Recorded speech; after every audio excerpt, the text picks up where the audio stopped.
بعرفكن على طبق من أهم الأطباق بالمطبخ الجزائري، كسكس على الطريقة الشاوية، وصفة بتعقد. بتجيبوا لي أحسن فرامة عندكم بالمطبخ، حطوا فيها بصل وثوم وبندورة، وعلى طنجرة حامية بتحطوا لي شوية زيت وشوية سمنة. أنا هون حطيت زيت زيتون بس فيكم تحطوا زيت نباتي، وبتحطوا اللحمة وبتخلوها تتقلى منيح حتى تاخد تحميرة، وبتزيدوا عليها البندورة والبصل اللي فرمناها. وما تنسوا لي أهم شيء ملعقة الصلصة ونص ملعقة حشاوش فلفل أسود وملح. وبالنسبة لخلطة الحشاوش صار الفيديو موجود على الصفحة، وعليهم زدت شوية حمص مسلوق نص سلقة.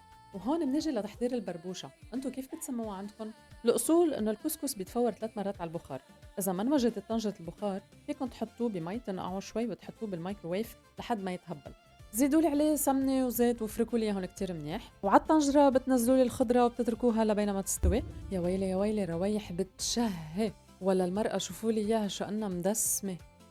يعني شو بدي أقلكن، شي فاخر على الآخر. معن حق الجزائريين يفتخروا بهذا الطبق التقليدي، طبق كامل متكامل، اللحمة مهرية والخضرة مستوية. وهلأ قولوا لي، حتجربوا تسووها؟